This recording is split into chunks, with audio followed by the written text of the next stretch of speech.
Blessings and good day to you all. Good day, good afternoon, good evening, and whatever time of the day or day of the week that you get to see us today. Thank you very much for joining us. I'm the one and only Mr. LP Steven Sykes of Enliven Global Media, and welcome to our podcast for today, Thursday. September 26th, 2024. And we are going to have a very good show today. I do apologize. It's just for me today, and there's nothing wrong with that. Some others will be joining us today, and I'm just coming along. But I wanted to go ahead and get the show started because we have a lot to get to. So today's show is going to be about the realities and things that's going on in the job world today. So the title that we have our show for today is The New Reality of Work in Entrepreneurship.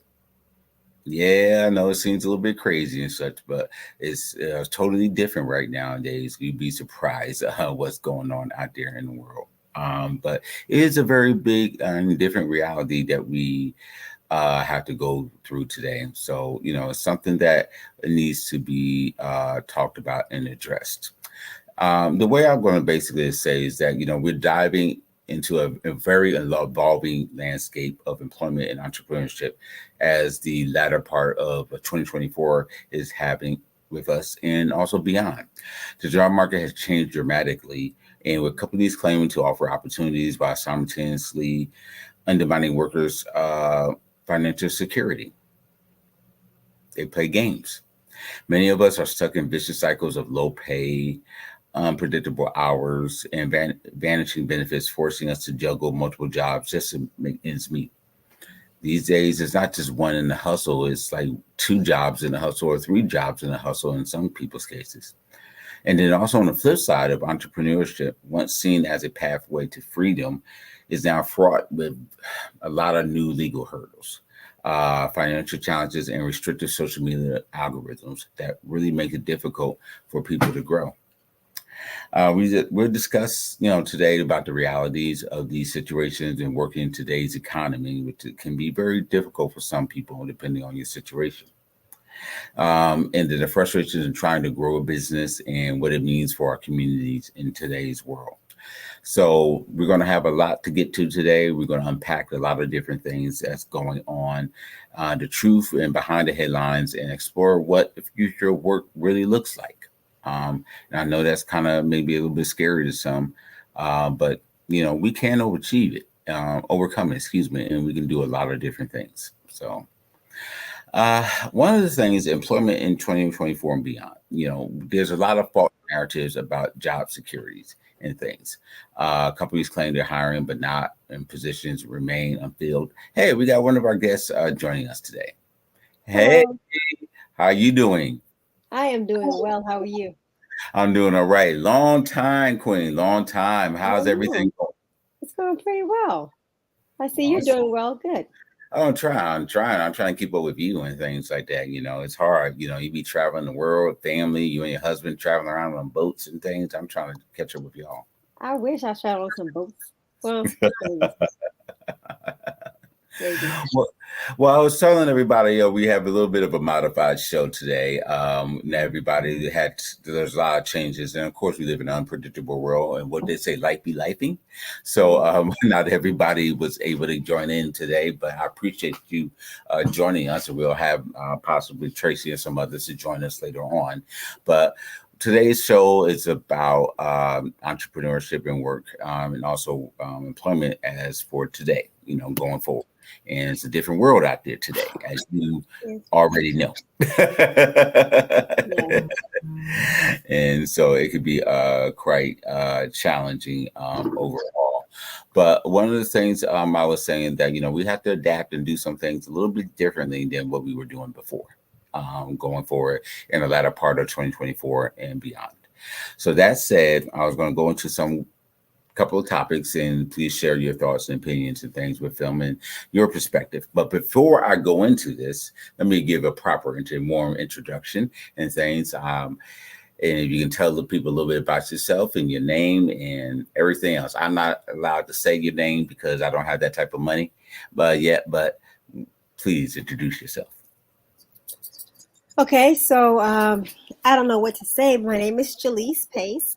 Hello. No. Um, What do um, you do? Where are you located? What you do? How much money you have in the bank after the lottery, and how much you loaning out?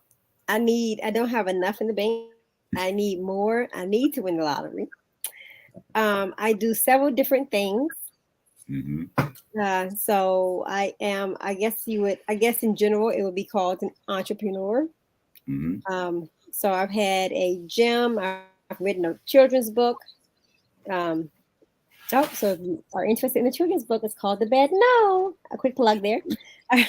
It's on You Amazon. wait for the end of the show. You gotta tell us where to buy it. It's on Amazon. I don't know the link itself, but it's on Amazon. It's I'll called The find Bad it. No by The, Julie the, Space. you It's said about children's. The Bad No. the bad no. Okay, Yeah, got it's it. basically about a girl who's learning to stick up for herself, self defense, but she's always using it in the wrong time. And then someone tries to kidnap her, and she knows, and so now she uses it correctly. So then praise and good job type deal.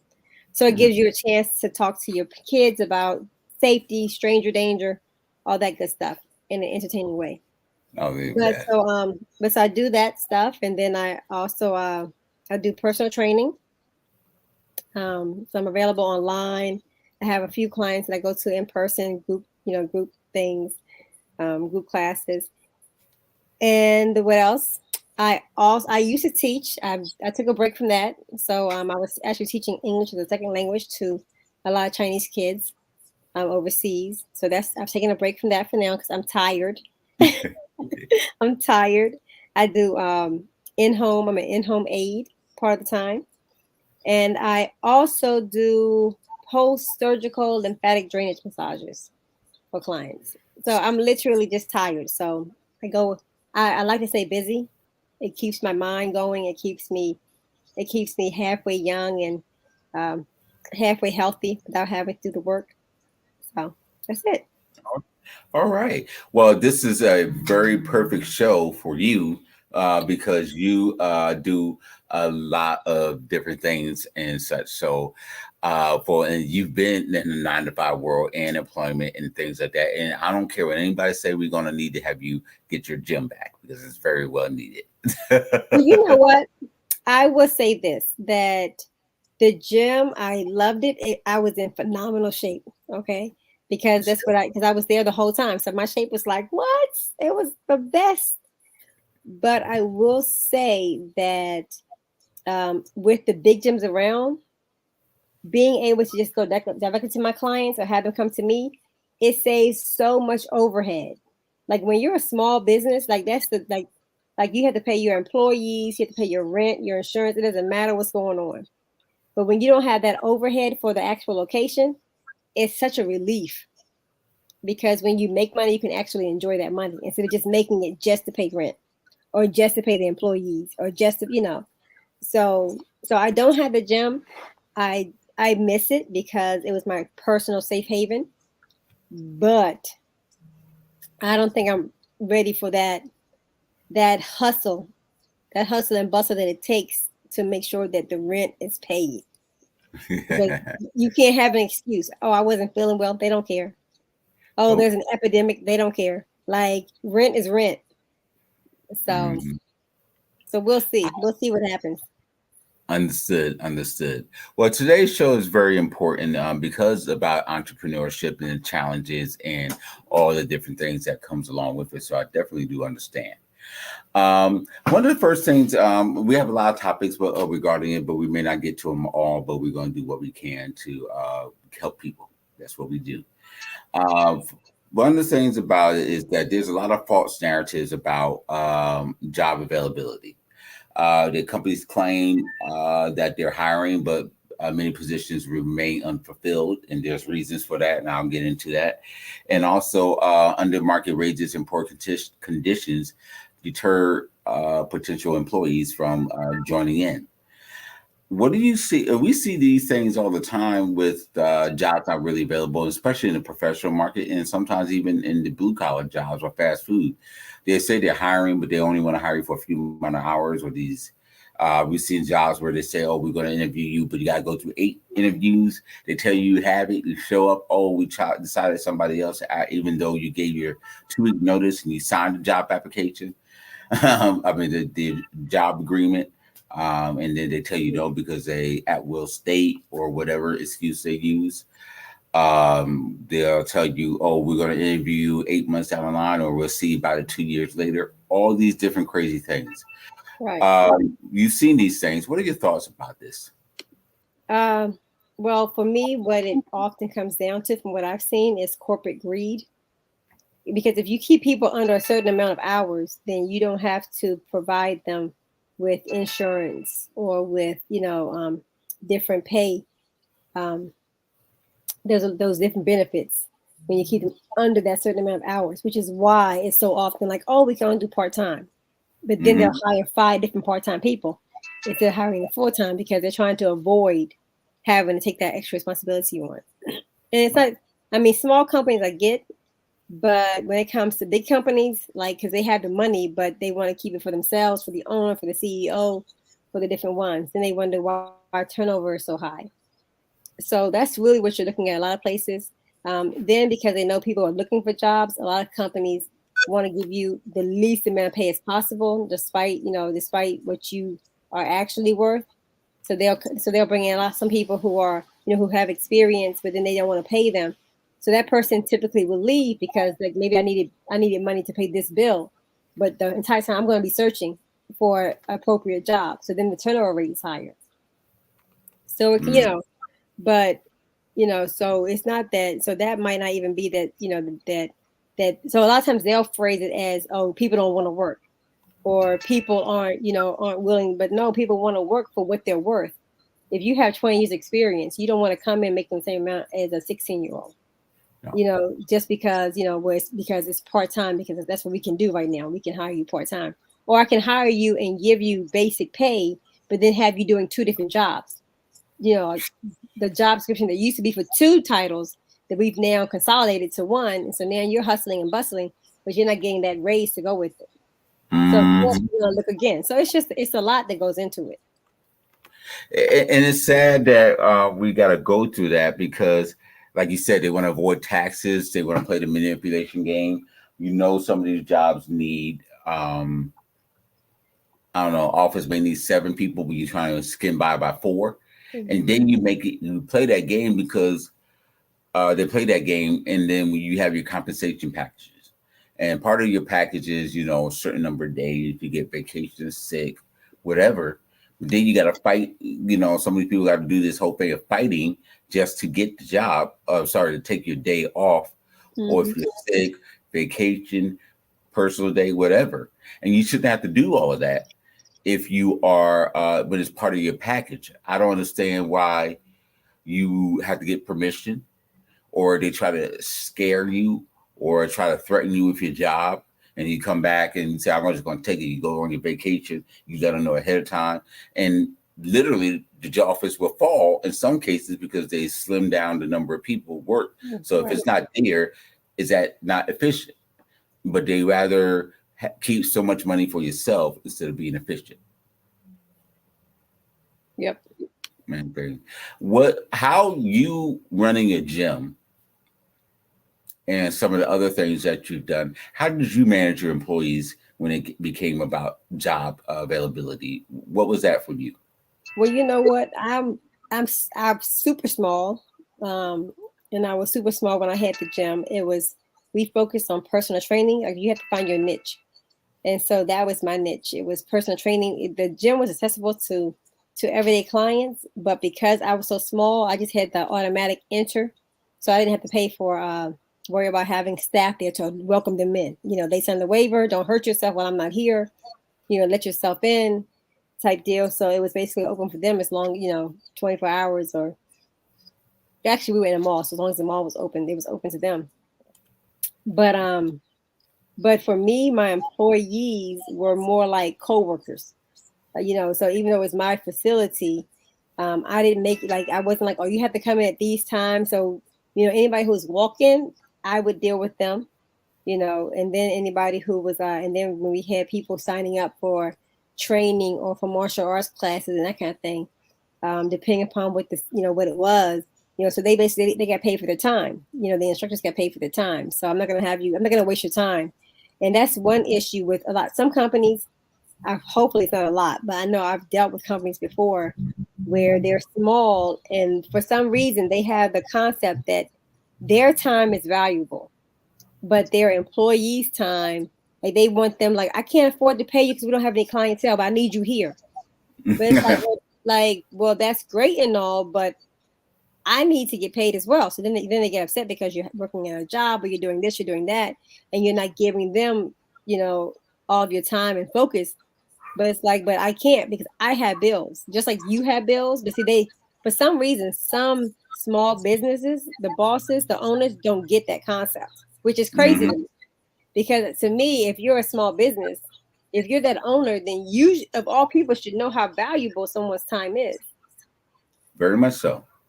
So I've accepted that, and it's always like trying to find that balance of trying to let them know without ending that business relationship. Like, it can be a very eggshelly event, but it has to be known, like, so, but it's always different. But for me personally, if I'm asking you to come in to the gym, then I'm paying you. If I know that I can't afford to pay you right now, then I'm making an agreement that, okay, you know what, when we, for example, okay, I can't afford to pay you, but whoever we come in here, we're going to split the profits 50-50, or whatever. So that way it makes up for that time when you didn't get paid. Maybe you were sitting around thinking, oh, we're going to have students, and then no students come. Right. But now when we come in and it's 100 students, you're like, oh, bet it made up for that for the other time. So either you have to pay straight out hourly, or you have to be willing to provide that percentage so that to make it fair. Because again, no one's time is invaluable. I don't care what you're doing. I don't care what your job is.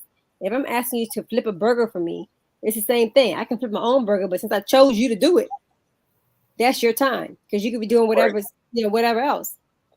So that's the way I look at it. Right. We have to learn to work. And that's the sad thing that has happened. We don't work together in these employment spaces anymore. And it's very difficult. And you need to, before you start opening something where you need employees, you need to have your 6 months or 4 to 6 months of backup, preferably 6 months if you can.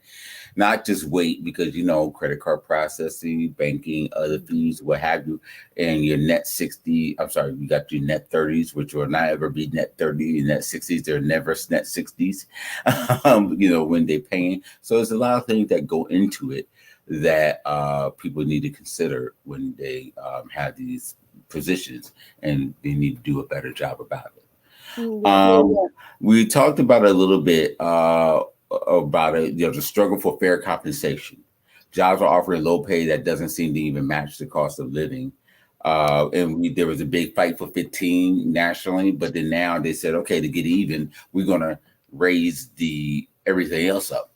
And the wages we get now is supposed to be what we should have got 10 years ago. When rent was $700, $800, $900 for 2 or 3 bedrooms. So we can get ahead and do more. And now you're raising it so much that you can't function.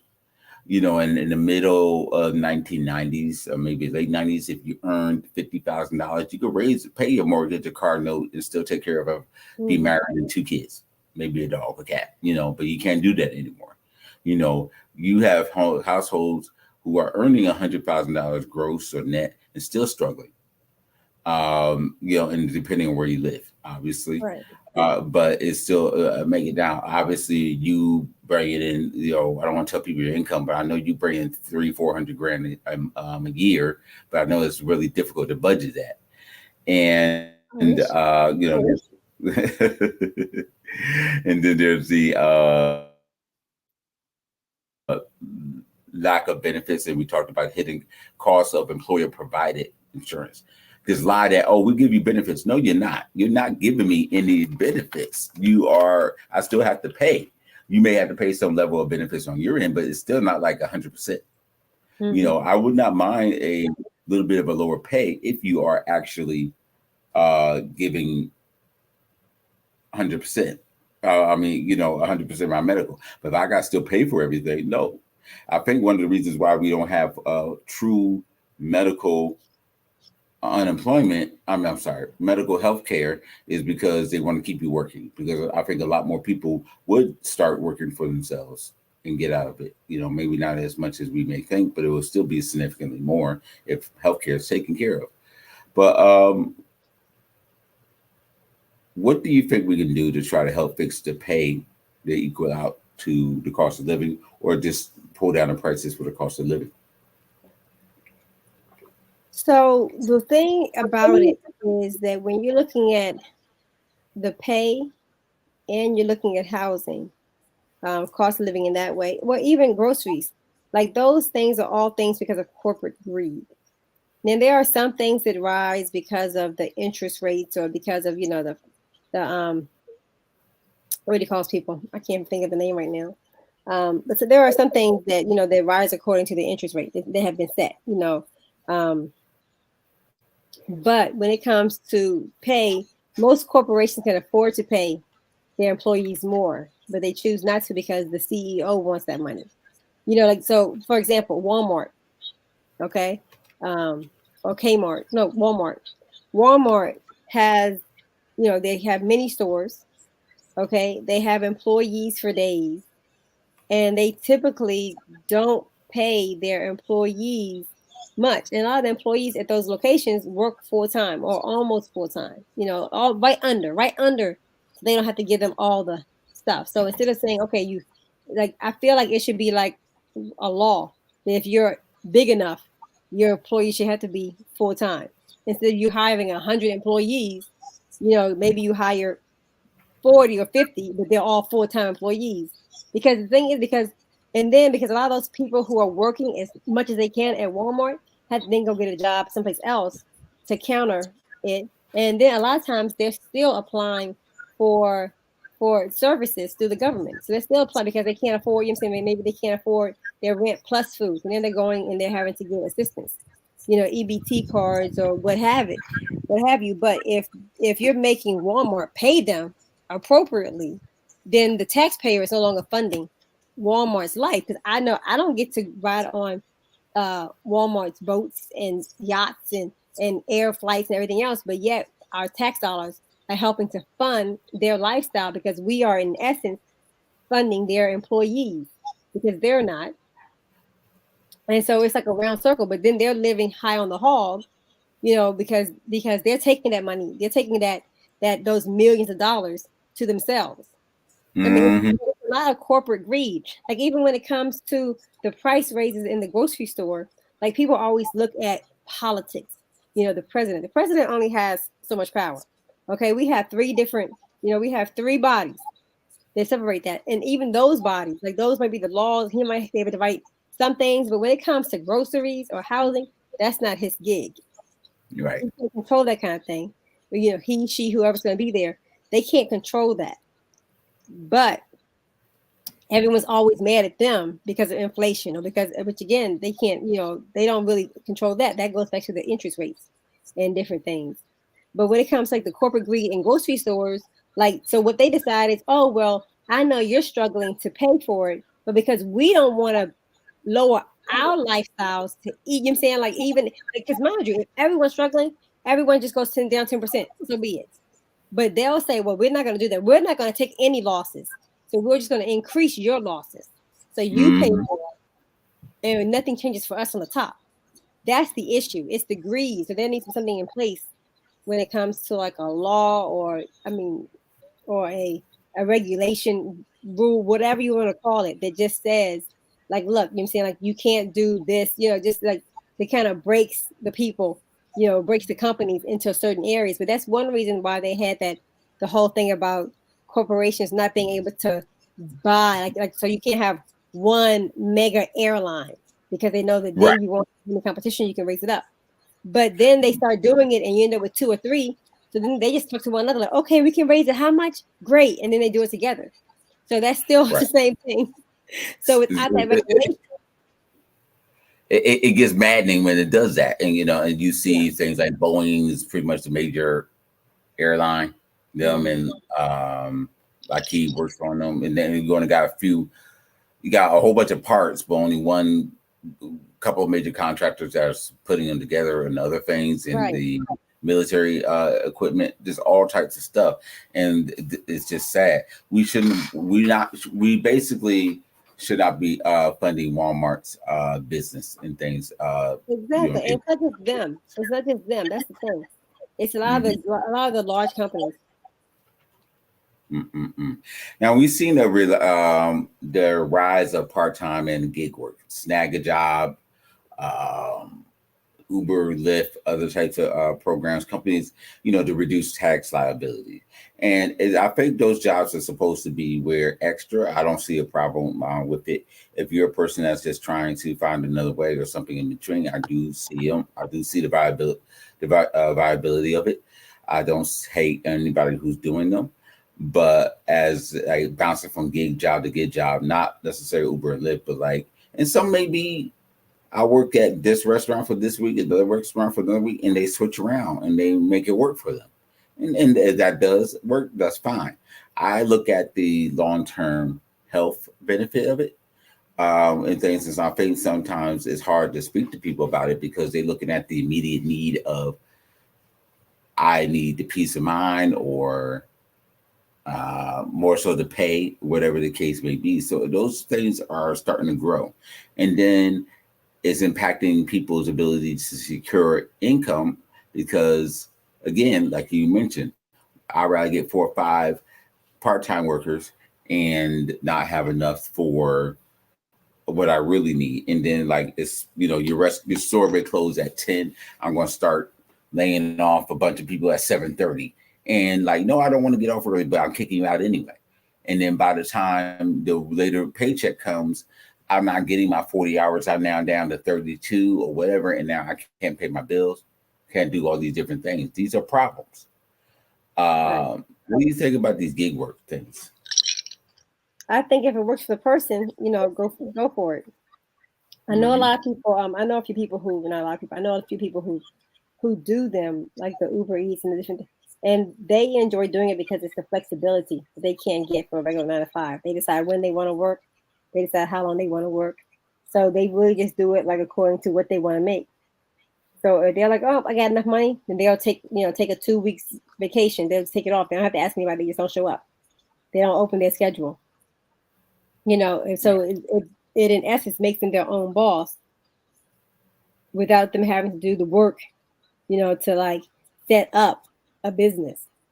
Correct. They just become their own business. I see that.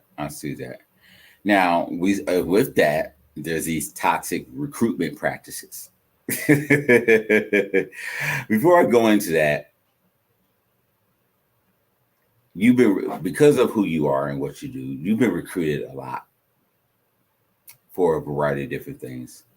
Can you share a story of a bad recruiting process or an interview? Not really.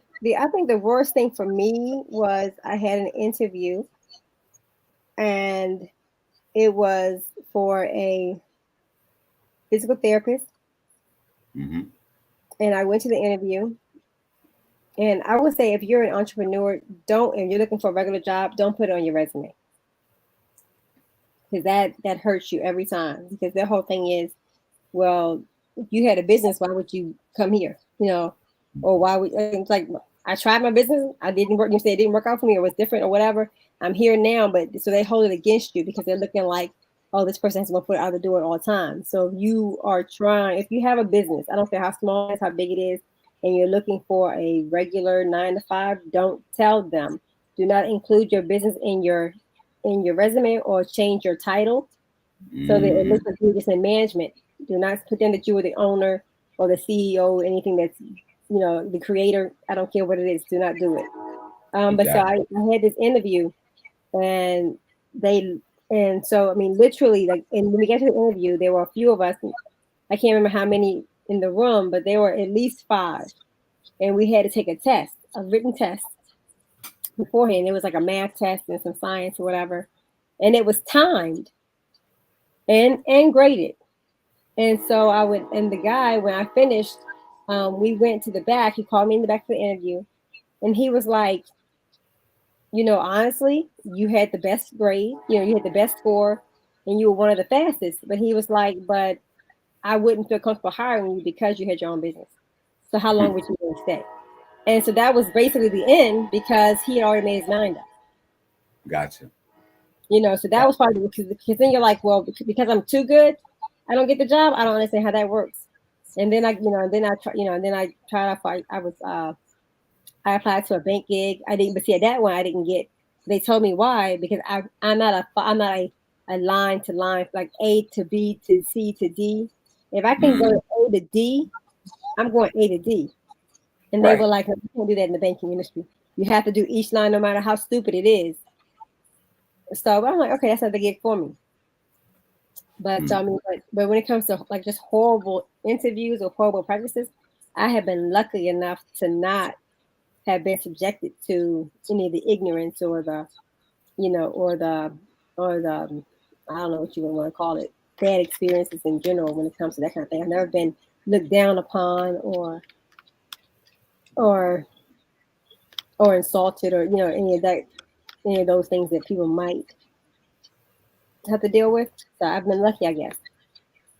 Amen. Well, speaking of terrible interviews, let me bring on one of my dear, lovely friends, the best friends in the world, the one and only Raw Silk. How are you doing today? Good evening. Good evening, Queen. How are you? I'm doing well. How are you? Good. Hi, Mr. LP. How are you? I'm doing all right. We have Miss I came Jaleese in Pate. just in time. I was listening to what she was saying, and she is so 100% like on it. That will definitely be held against you. I know from previous persons and even past experience or whatever. I even had someone tell me just exactly what she said that and looking at this, I don't think that you would stay here a long, period of time. It's so hard, difficult because like I remember moving here from New York, and I've been in corporate America since I was 16 years old. I worked on Wall Street as an intern, and then graduated up. And I remember going through a job placement here, and the lady told me, she said, "You are never going to get a job here unless you dumb down your resume." And I remember going on job interviews and knowing more than the person that was interviewing me, and I was like, I didn't get this job. I already know when you walk out. So it's really hard when you have experience, Mm-hmm. when you have your own business or whatever, because you never know what to put on an application. It all Right. depends on whose desk, you know what I'm saying, that it falls on. Because if a person looks at your resume and they see you as a threat, that's when you get those "we decided to go with another candidate" um Mm, form letters. Listen, I'm gonna make you laugh, and then I'm gonna let you ask your question. I went on an interview, and when I got home, it was already in my email, but I hadn't even had the interview yet. I was scheduled for a second interview and had already got the letter when I was in the job market that we decided to go with another candidate. And I was like, Oh this is wow. like really, really funny. So I feel for anybody that has to be in the job market in these days, for real.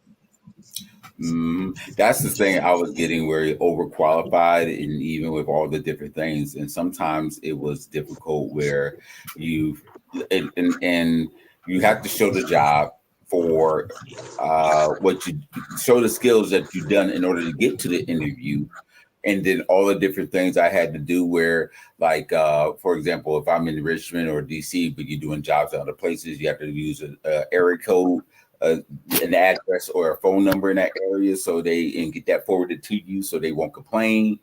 Mm-hmm. That I don't think so much now people complain, but years ago it was always a complaint. Well, you have an 804 area code, or you have a 914 or 919, whatever it may be. And if you're doing a job out of state, or are you traveling, so you have to use a person's address or what have you, or a separate email, because now these job systems have it. Well, I saw your resume here. You applied for this job. Why worry about what I'm applying for? I'm applying here Right. too, or whatever. Right. Or they tell you, well, how many of the jobs have you applied for? And then if you say, oh, I'm close, well, we could close, forget you, or you close, I may have to hurry up and speed the process up to get you going. Right. So there's all these different tricks in the trade that you should not have to do. Just take the for the merit that's there. Or even now, Mm. obviously, is okay, but then people get mad in IT, for example, or in some of the corporate administrative jobs. You do jobs where, for example, I may look at an office, I'm sorry, an executive or a management position, and it may be in Baltimore, for example, but they want you to go to Chicago or Alabama, somewhere where their corporate office or where their manager may be at one of their office locations. Where I want to meet you, I'm not going to be back in that area for another few weeks, but I got to do this hiring, so I want you to come to Chicago. And I'm like, you gonna pay for my travel? No. And then back then, before all of this, we had Skype. And before that, you had there were plenty of video chat programs, maybe not as immersive as we have now, but we had Skype, you had the Google Chat, AOL Messenger, you still have Facebook. There was a bunch of different things, and they didn't want to do it. Now there's no problem, but it was always a challenge, and those things have become. We have to start looking at things to be more regulated and be fair, and these jobs have to stop where we have the power. I think where more of us start saying no, regardless, these companies will start to come around. I Because as agree with that. anything, One of the things that I tell, one of the things I tell Mr. LP, my clients is you need to start interviewing jobs just like they interview you. yes, Yeah. Okay. And a lot of people don't do that because we go into a job like so eager and so desperate for it that, we sell ourselves short. We accept salaries that we know don't know our worth. It's okay to know your worth, and it's okay to say no. I understand, like they say, desperate times call for desperate measures. But I can tell you that the greatest thing for me in the job market when I was in it was I'm here because I choose to be, not because I have to be. Okay. And so when you're in that position and you let people know, because people treat you how you allow them to treat you, and COVID really exposed that people were really tired of the treatment. You could see that by the amount of businesses that closed down. People, they realized that you can work from home and still get the job done. It just opened up a whole new view in the job market. Yeah. And so I just think that that's really, really important that you interview the company that you're applying for. Like, what is your track record? Because people don't leave bad companies, they leave bad management, they leave bad, not making enough money, they leave those things or whatever. The company as a whole is just comprised of people. exactly. And then if they have this issue where, because they love to say, "Oh, do you have any questions?" Yes, I do. And then they get mad over you. Oh, you're asking me questions. Exactly. Then I don't have a problem saying no. Like, yeah, do I want the job? Yes. But I'm not going. For years. I'm going. And those who know me, I've had to travel back and forth to DC, New York, or I've literally they wanted me to put me in another position. I was already overseas in Germany, and they had me come back to New York to go to DC to do. And then by the time I did that, it was like a to do the associate train, and it was a 10-minute interview. Okay, you can go back to Germany. I'm like, oh hell no! You gonna sit here for at least 2 hours and answer my daggone questions? The hell, that jet lag. So it's crazy. Uh, so we had talked about we're going to go forward, but I want to give you a chance to respond to a couple of things. We talked about the false narratives of these jobs where they say they're hiring, but they're not. Oh, we're going to interview you in 2 years. We're going to keep you on file, or we want to hire 5 or 10 part-time people instead of a few full-time to make sure you're efficient. One of the things we talked about is that you're part of your compensation package, but they don't want you to use it, and you got to get permission. And you and I, all three of us on the belief is, I'm going to take my permission. I'm not asking for permission. I'm courteous enough to know, but I'm not asking for permission for that. What are your thoughts on those different things right there, Queen? Well, usually, for the first part of that, that's just data. That means that they need to have data for reporting reporting purposes, whether it be to EEOC, whether it be to, their human resources has got to collect data. They've got to say that they've opened up and had a certain amount of applicants, a certain amount of minority applicants, a certain amount of women applicants, or whatever. Some of it is attached to funding that may be coming into that company based on what the company is, but those are just data collectors, right?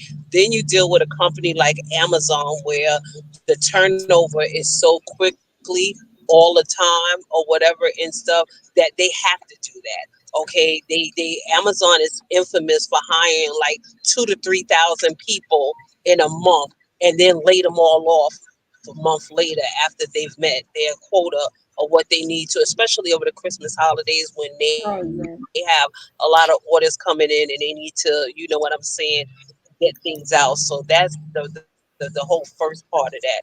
The second part of that, say that question again. The part about compensation, Miss LP. the out. Yeah, can you hear me? Can you hear me? Uh-oh. Can you hear me? Right. Okay. So with the compensate, yeah, I can. Can you hear me? Yes, ma'am. Mm-hmm. I can. Can you hear me now? Yes, ma'am. Yes, ma'am. Okay, the compensation thing is funny because you're right. They don't want you to they give you sick days, but they don't want you to take it. They give you personal days, but they don't want you to take it or whatever. And now they've created this wonderful thing called mental health days, and they don't want you to take it. And most people are afraid to take it because they don't want them to know that something is wrong with them or they feel like that they're breaking down. So again, a lot of it is data driven. A lot of it is because it's a requirement of what they have to do to remain in compliance with a lot of regulatory things or whatever. I always say, like, okay, one of the biggest debates I had with a company was about Juneteenth. It's a federal holiday. Why do people have to use their personal time to take it off? Why haven't you added it on the calendar? You know what I'm saying? And stuff. You still have a lot of people that don't have Juneteenth off. And I tell people or whatever and stuff, then okay, they don't want to do that. Give them their 4th of July. Tell them I'll be working 4th of July. Because it's a federal holiday. If we constantly keep coming in, what was the purpose of us fighting to get it to be a holiday and then we don't take it off? Yeah. Pretty much. That's Very true. much so.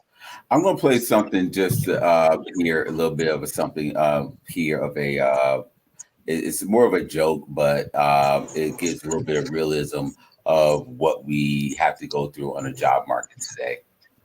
So you got 5 years of work experience, 2 STEM degrees. I think it's safe to say you're the best candidate I've ever seen. Oh, well, thanks. That's really exciting to hear. Yeah, you didn't get the job.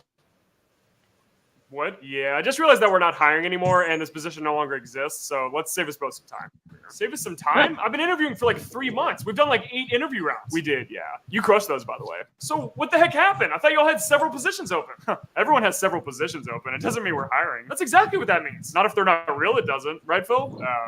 Yeah, this job isn't real. What? Yeah, so there's a sick loophole where if we can prove that we're hiring people, we get all these sweet tax benefits and low interest bank loans. You get what? Exactly. So after interviewing all the people we scammed, we lie and say the job is no longer available and then repost the same job 2 weeks later. But I already put my 2 weeks in because you said I had this, quote, job in the bag. You did have it in the bag. And then we took that bag and dumped it all over the floor. All right, that's it. I've applied to 700 jobs and done 60 plus interviews. I've literally picked up a second job applying to jobs to get a job. Wow, something must be seriously wrong with you then. Oh, so you get... But, I know it's a joke, but this is what we really deal with on an everyday basis with these jobs and companies and things.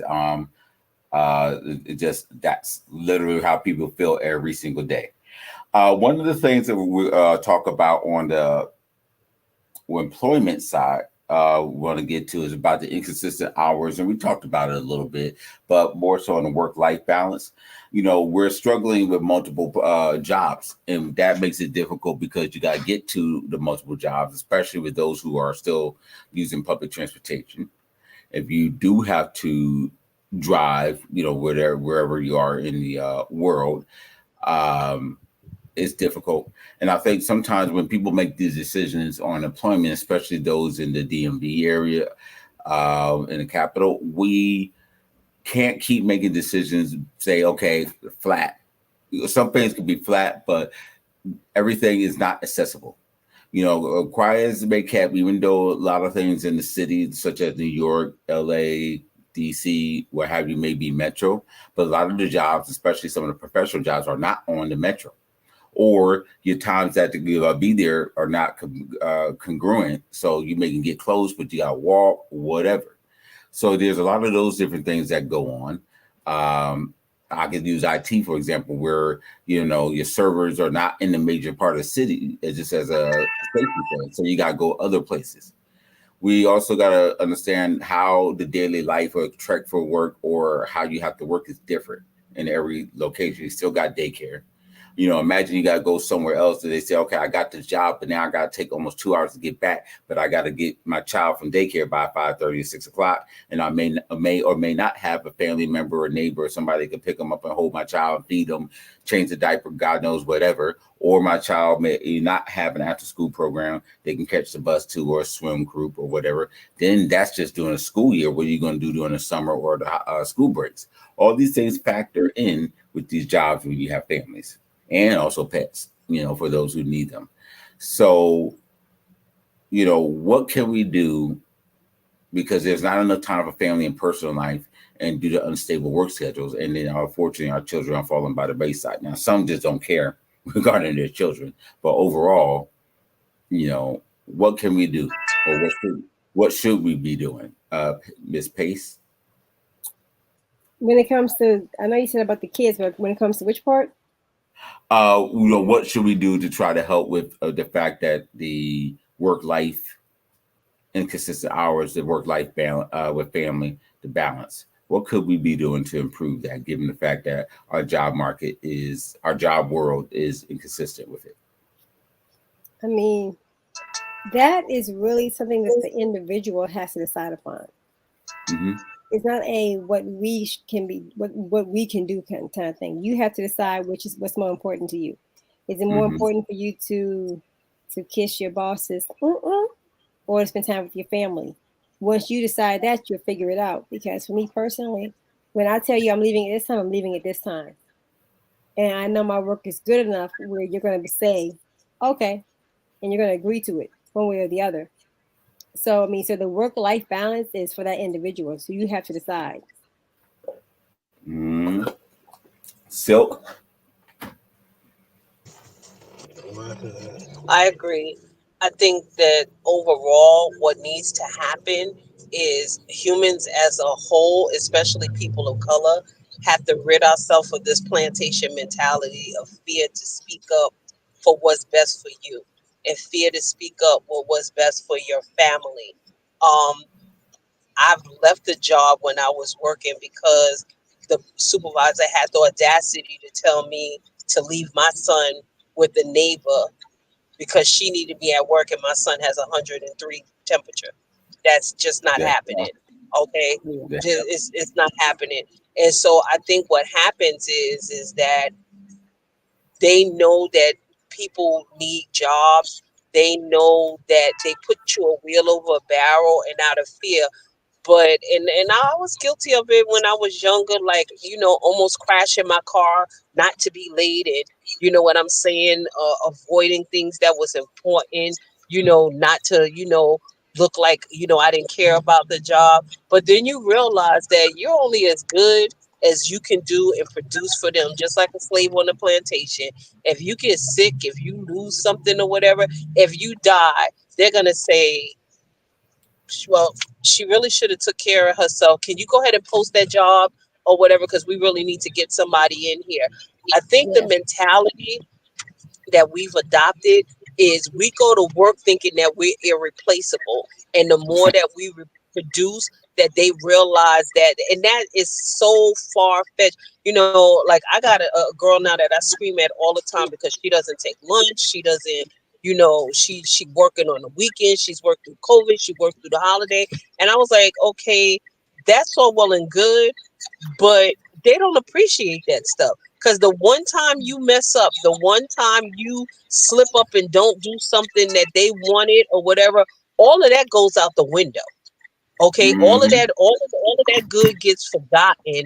About that, or if a new supervisor comes in and wants the power trip. And so I think just what she said, that you have to decide what was best for you and your family, and then you can make some decisions. And I just always say that realistically, for me, I think that I got to the mindset that the same work that I'm doing, making somebody else rich and pouring into them, I can do for me and mine. Mhm. Okay. I could do for me and mine. And so, I'm a huge advocate of entrepreneurship, no matter how big or no matter how small, because most of us spend a lifetime. Some people may get a watch when they leave. Some people may get a thank you. Some people may get a cake, and some people may get nothing at all. And, Right. just keep it moving. You got people who's been on jobs, 30, 40, 50 years in positions and have not advanced and gone anywhere. And when you leave, somebody else is going to start over and take that job and probably be making more money than what you're making in that position Yes. now. That's why people move jobs every 3 years or do something to advance and things. I remember my great grandfather told me to always keep learning. Shared a story a couple of times. He, pastor and all these other things. He built houses, but he knew how many bricks and how much bags and this, that, and the other. He went to the store and they say, no, we need measurements. You just can't hand me the same piece of paper and say I need this, that, and the other. Don't work that way. So it kind of put him out of the way of not being able to do work and things a certain way, and you have to keep learning.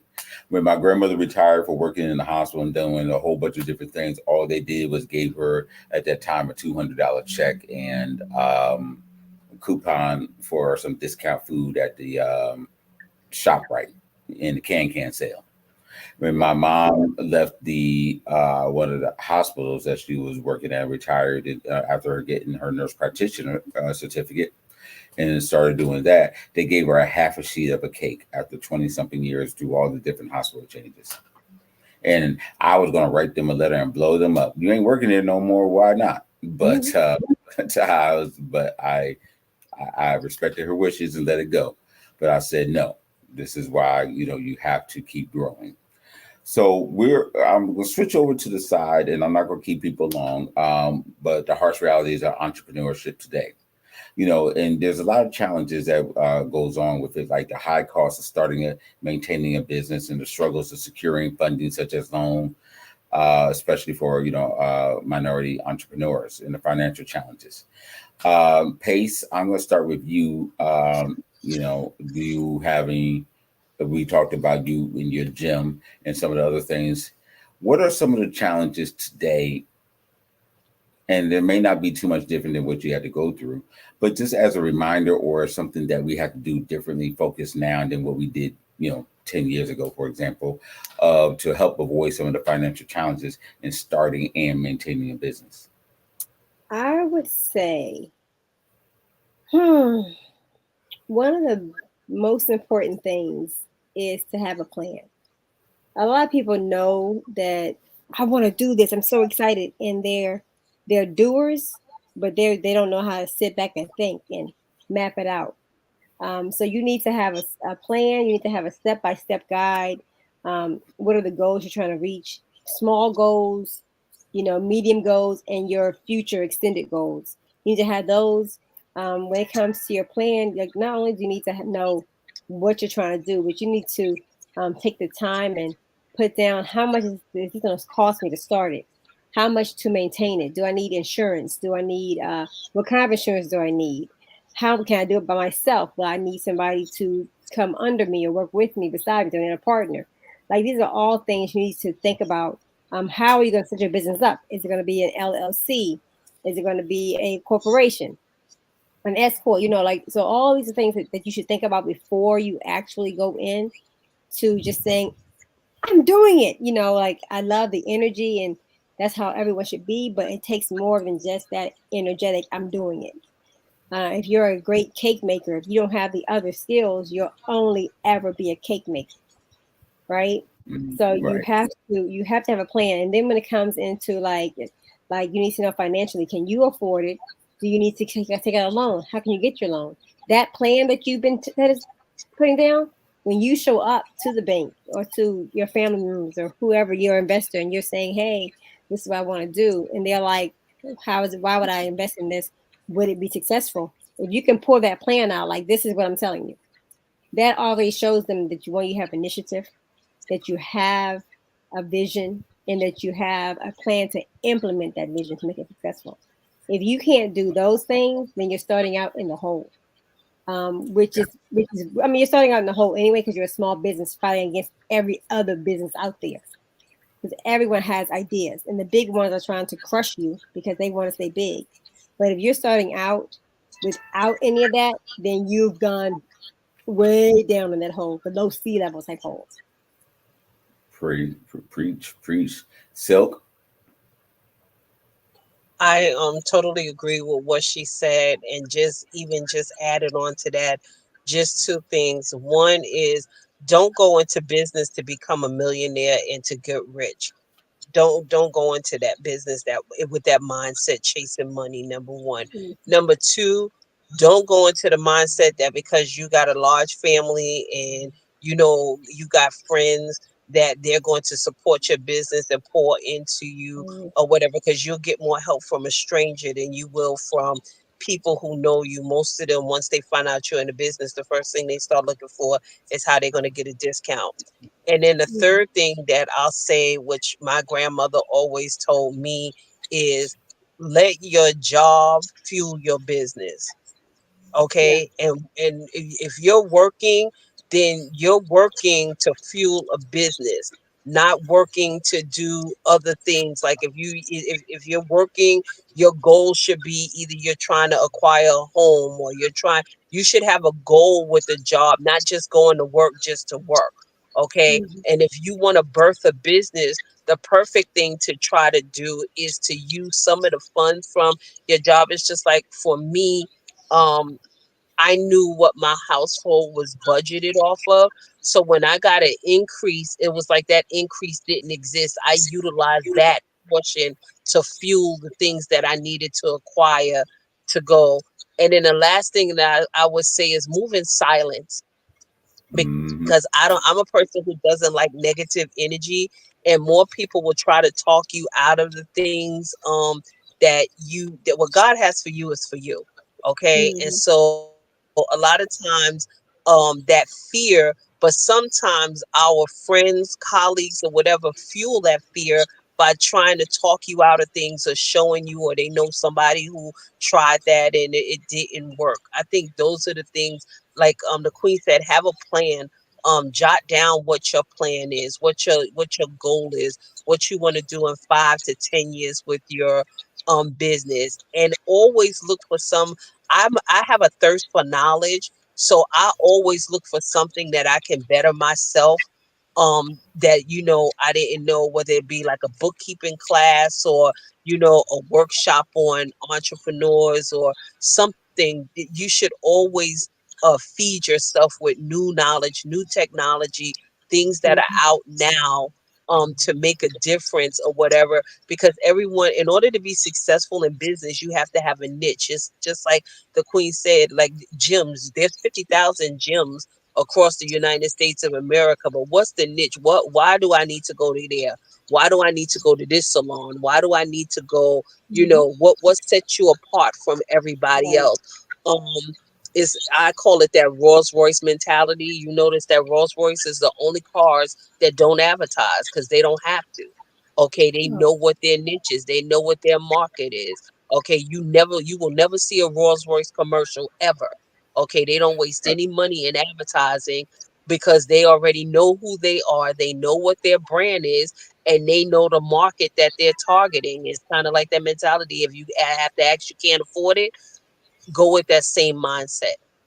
Exactly, because you see them like they don't do car shows like talk about it. They go to they go to boat shows, airplane Hmm. shows. They go to Hmm. Oh. corporate contractor, construction, real estate deals, and they line up 4 or 5. You like, why you see 4 or 5 these high end cars at the real estate things? Because that's where the people who could That's afford where them, they that's go. where they will be, and Yeah. things. There's As certain I places like in Beverly Hills, when you buy a house, it comes with the Rolls Royce. It's like sitting exactly, Really outside. It's sitting hmm nice. outside with it, and it's part of the package deal when you buy the house. yep, it's like the Hamptons is like that. You go to some golf courses. Hmm. They don't go to some of the car places. Don't go to what's the Masters and things, because that's where all the other car ones at. You know, you'll see Buick, the Cadillacs, and all the other ones, the things, you know, just typical cars, but they're not even there like that all the time. It's different. One of the, I was going to tackle this for a second, but I'm not going to stay long on it. One of the issues with being an entrepreneur in my domain is businesses do not understand, young and old, how the social media dilemma, where algorithms change, constantly changing and limiting its organic reach. Where you don't usually reach a further amount, and then now they change things where all the social media platforms, excuse me, where you know, to get more, we want you to pay for the ads, and it's difficulty engaging and getting a consistent loyal base where you know you have something good, but they're going to limit unless it's really, really, really, really consistent. And even those who have a large following struggle with sometimes things. They may get some, you know, you may have 50,000 people, and you may get a 1,500, 2,000 views and likes, but it should reach double that or something good until you pay for an ad. So that's always been a difficult thing that you know, our businesses and people need to go after. But the next thing I want to go after, tackle, is the intersection between employment and entrepreneurship. And both you queens have tackled this. Many are forced to balance, you know, obviously the traditional and side hustles or businesses. You know, let your hustle build your wealth, but sometimes you need to have 2 or 3 jobs and then let your hustle build your wealth if you have time. But it's impacting mental health and your family dynamics. We talked about the gig economy and things, but we need to have some policies in place and a little bit more advocacy to help ensure safety. And I'm not just talking about the safety on the workplace. I'm just talking about safety in terms of the sustainability and our overall health. Because without our jobs and small businesses, we won't. The country will not grow, and will not be able to maintain itself. So I'm going to go with you. What policy reforms that you feel that we need to help and protect workers from those who are our daily gig workers, 9 to 5s, and what policy changes that we can have to help them protect entrepreneurs?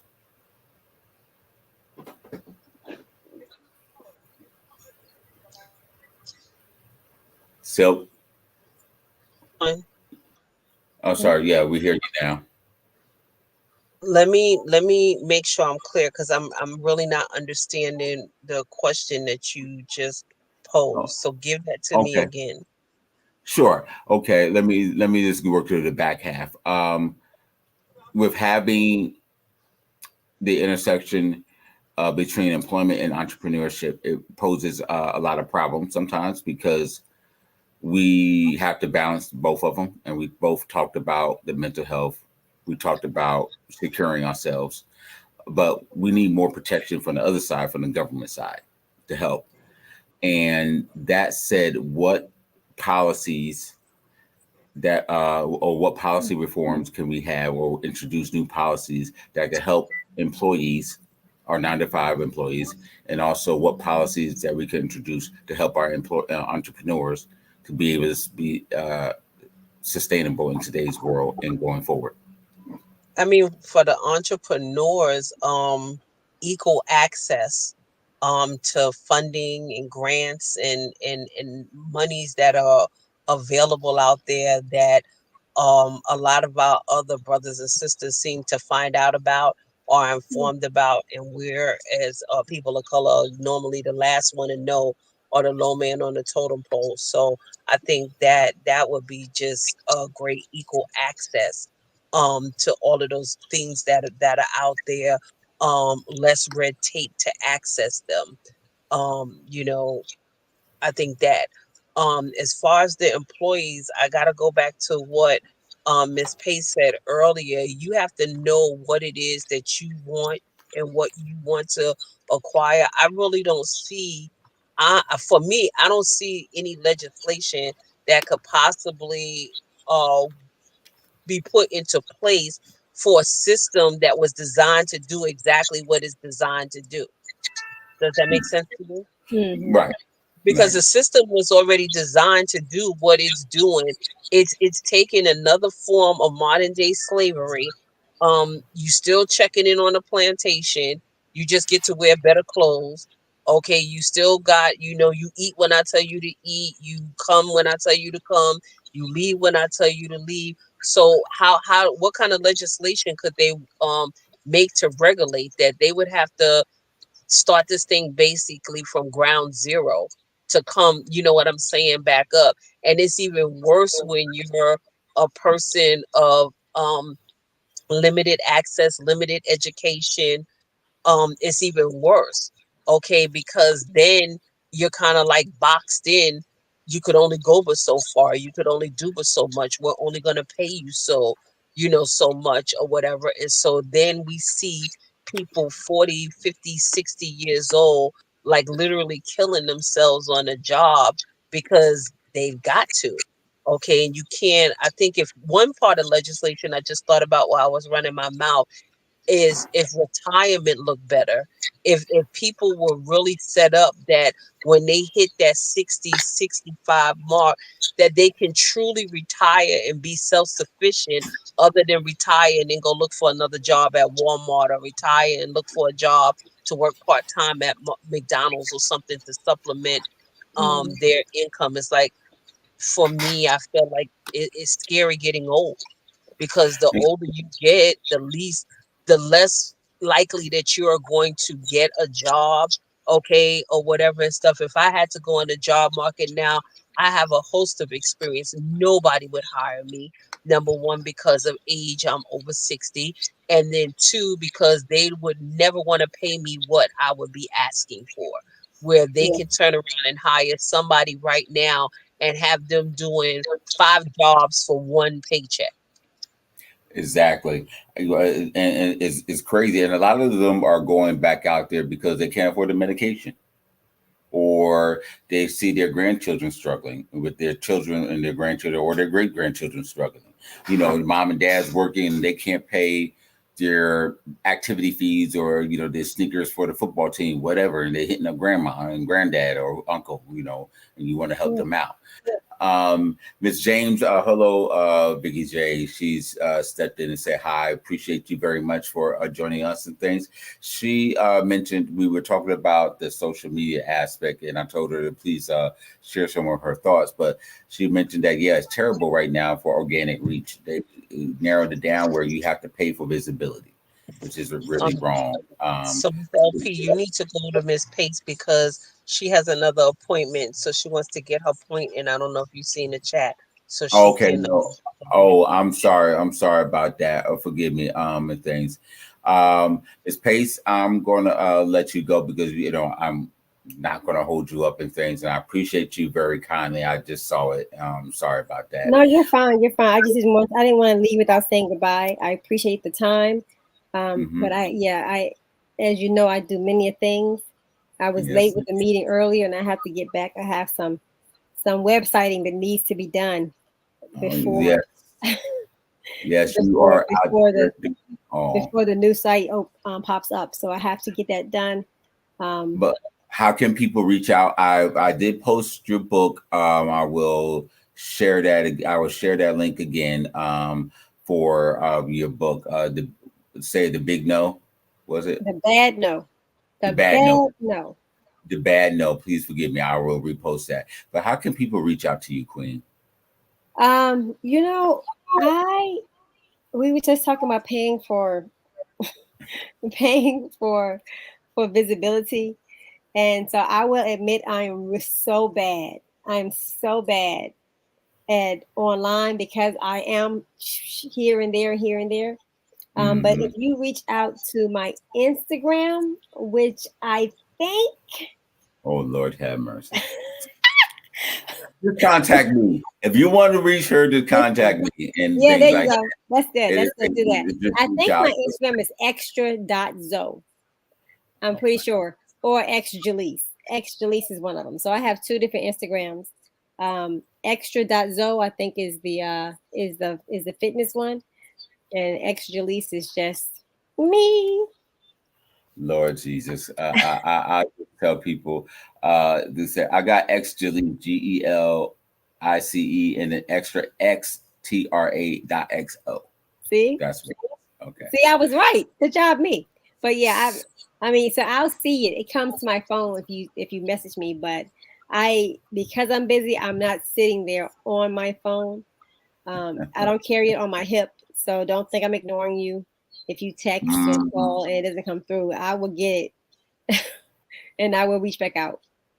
Not a problem. So if you got $1 million deal, call me, and then I get her and things like that. I have to Yes, send the lasso and pull her in, but she's yes. there. But blessings to you and your daughter. I was looking forward to seeing your daughter pop her head in like she usually do. You know what? She came up here when we first started. She was like, and I was like, shh. And so she went back downstairs. Oh, well, because I missed it, but it's been a long time. Thank you for joining back up. Hopefully, we can catch you back again soon. God bless Yes. you. Thank you, your family. Thank you guys. Say hello to Good your night. It was husband. great talking to you. Have a great night. Same Be safe out there. You too, dear. Okay. Bye, guys. Have a good one. Bye bye.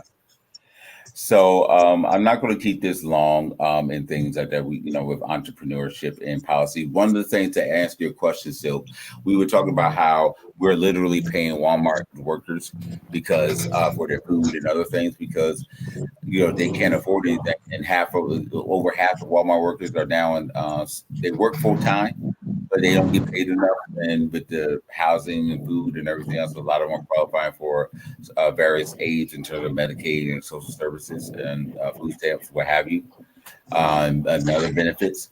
But they work full time because Walmart's not paying enough. So we're basically subsidizing for everything. So that's one of the things we need to fix, those type of things going on. But in conclusion, I was introducing a segment. I was going to have more people on it, but it was called the fine print, and something just to give people a couple of things to laugh about and a small point to think about. In Spain, there's a serial restaurant con man. He's been faking heart attacks to dodge paying restaurant bills 20 in the last year over 20 times. What he'll do is over lavish. He'll order large lavish meals, and when it comes time to pay for him or his date, he'll pull this chest clutching, dramatic collapsing act, saying that he's having a heart attack and things. And I guess this is his idea of having a crisis moment just to get out paying his bill. But here in America, we call that dinner at Chipotle or Taco Bell. But I'm just saying that if you're going to have more of a fake heart attack than a daytime soap opera, it's time to really switch out your dining habits, I would say. Another thing is that, in Las Vegas, they recently opened up fully that big sphere that you see on the news and things. It's a big, massive LED globe that talks about you and have all these other things that has over like almost 580 feet of LED screens. Is just really. Now, those who are running through Vegas after drinking and gambling at 2 or 3 a.m. on the strip, the last thing you kind of really need is a giant psychedelic eyeball staring at you, judging you for your life choices, talking about, did you have enough to drink? Should you be home by now? That's kind of hard to think. But, and we talked about the job market and people worrying about AI and things. And I don't think it's really that much, but the one thing about AI, it always works, they never take breaks and it doesn't know how to make your coffee order. Imagine Siri trying to navigate office politics saying, sorry, I can't schedule your meeting with Karen because I'm still recovering from the last one, office politics. And I wonder how Siri would handle if the office Karen says, I'm not coming back for 2 hours because I need my Starbucks coffee, But the AI revolution is here, and I need people to understand that there's going to be change. Even from the days of the IBM computer, we always had AI from the computer, from your calculator, even from the digital watch back in the 1960s. Remember those? So. But change is always going to happen, and we don't need to fear it, and we have to adapt to learning how to deal with certain things. And how reason why we're having so much trouble. We can correlate the trouble that we have in society today in some ways with technology, because how we deal with that is also how we deal with people in our social circles, our jobs, everything else, and it's why we're having such a hard time today. And I think if we take the time out to have a little bit more patience in how we go about ourselves with conduct ourselves with technology, one small step at a time, it will help navigate ourselves through troubling times when we deal with politics, social circles, family dynamics, whatever, you know. And trust me, corporate execs won't replace everybody with AI. They still have the need for the office secretary. Somebody has to deal with the late night memos. But so, as we close out with all of this, what are your final thoughts with all of this? Well, everything that you just said is true, but that's why I got you. So I don't have to worry. I don't have to worry about any of that. I tell her my advice to everybody is get yourself a nerdy techie friend like I got, and then you won't ever have to worry about any of this. So that's my look. That's my pick for tonight. But all jokes aside, it's like it is scary maneuvering it, but it could be fun too. Because you showed me some things that I was like, hey, this is pretty, pretty cool or whatever. And unfortunately, but I still think that we need to, you know, allow for the human side of it. Like you were talking about Walmart, and I was just like, okay, you go in Walmart now, and there's hardly any employees in there because everything is automated, everything is self checkout. I was like, I told my husband, Walmart needs to give me a check because I didn't come here to work. I came here to shop. If I got to scan and bag all of my own stuff, then I need to be on payroll. You know what I'm saying? And so I just think that a lot of these stores have gone too far with there's people out there, number one, that needs jobs in all seriousness. But then just that human aspect of having somebody, I mean, we all know that the most irritating thing in the world is to call a company and have to press one, press two, press this, or you talking to some bro and you going agent, you start finding yourself yelling in the phone like agent, you know what I'm saying? Because you can't get a live person or whatever, and that's irritating, especially when you need resolution to something, you know what I'm saying, right away, or that is time sensitive. So I just think to take all of those things in consideration, companies need to take that into consideration, that there's still nothing like dealing with a human being on the other side, of the phone, or on the other side of the desk, or even when I go to the supermarket, having someone there to stand, and it makes you feel good too to know that you're helping keeping somebody employed, and keeping somebody bringing income into their household as well. Exactly, because you never know what happens in things. And I tell people, technology is technology. Even the pen and paper is technology. Pencil and paper is technology. You still have to apply it when needed and still have skills. You have to know what you're doing. You need to know what to put in the calculator. You need to know what to write down on a piece of paper. Those things are important. And just like you said, we need to have people employed. Some things are not going to go away. It may look different, but it's not going to go away. Just like now, we don't have the toll booths. Obviously, the factories with cars. And I think people are struggling because public schools were built. One of the major things about public schools, it was built so we could have people in the factories. And now that's going away to some extent.